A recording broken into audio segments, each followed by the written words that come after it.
Filavandrel Infidel of Silver Towers, of the Feleon family from White Ships, was a proud elf, once driven to live in the Blue Mountains, with most of the ancient elves chased from their lands by the invading humans.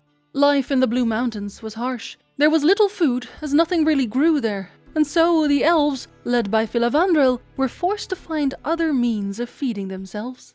Those other means, in this case, meant recruiting the help of a Sylvan by the name of Torque.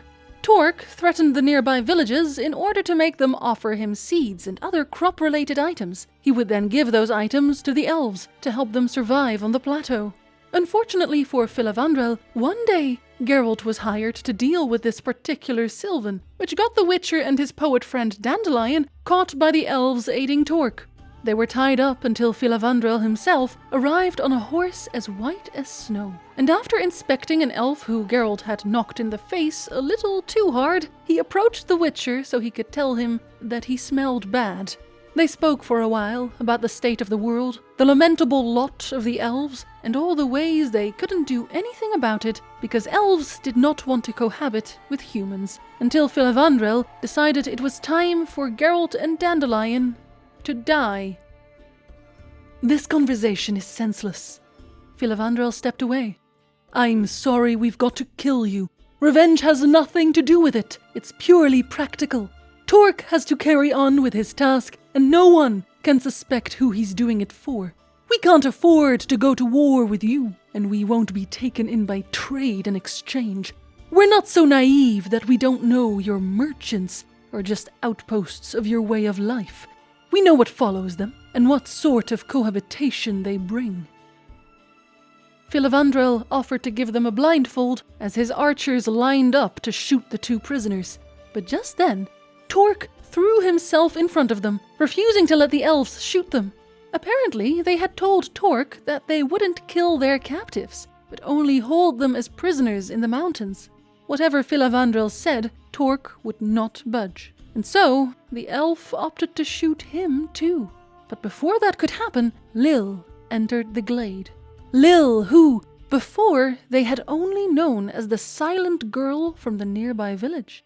Lil, who turned out to be none other than Danamave, the queen of the fields, a deity worshipped by the elves. Filavandrel stopped dead in his tracks, and he and the other elves kneeled before her. Silently, she stood before Filavandrel, telepathically ordering him to release the Witcher and his friend as she spoke to him of hope. The world always renewed itself, and it would not stop doing so. Do not give up on hope. Afterwards, as ordered by the deity, Filavandrel motioned for his elves to mount their horses. They were leaving. Come with us, Danamave, said the white-haired elf. We need you. Don't abandon us, Eternal One. Don't deprive us of your love. We'll die without it.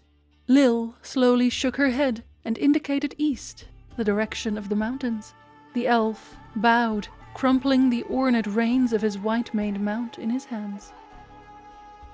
Filavandrel bade farewell to the Witcher and the poet. He told him that he'd come to the conclusion that Geralt was right in their earlier conversation, that the elves were pitiable, that one day, when they came down from the mountains to fight one last time and die an honorable death, he hoped to meet him in battle there.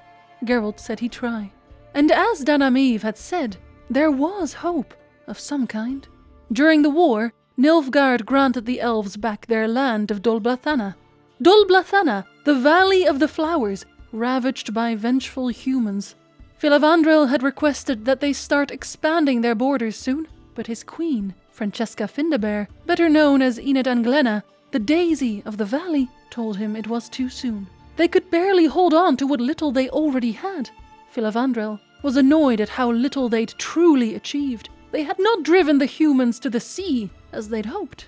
But even worse, Enid informed him that the Scoia'tael, those who had been responsible for even getting the Valley of the Flowers back, were not to be welcomed in Dol Blathanna by order of the Emperor of Nilfgaard. They were to keep fighting and dying in this senseless war. In fact, Dol Blathanna was not even allowed to support the Scoia'tael, a condition set by the North. They were to officially condemn the squirrels.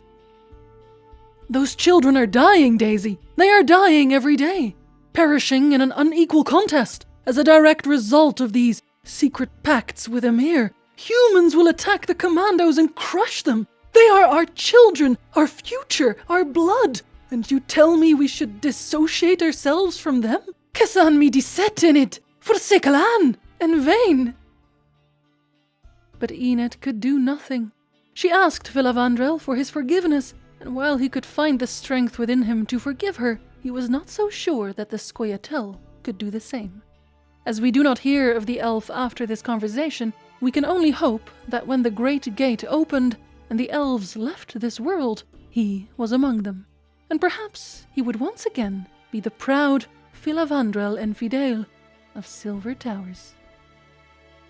I'm sure you're not surprised, but we're not doing skits at the end cards today either. I am so sorry. My Patreons are getting titles today. I hope you appreciate those too. Walguy the Illustrious, Robertson the Enlightened, Lochmoin the Fierce, MJ Coolsta the Impressive, Septic the Catist, Mike Zweers the Unrelenting, Adrian Packle the Impeccable, Ray the Fortuitous, Freeman the Wise,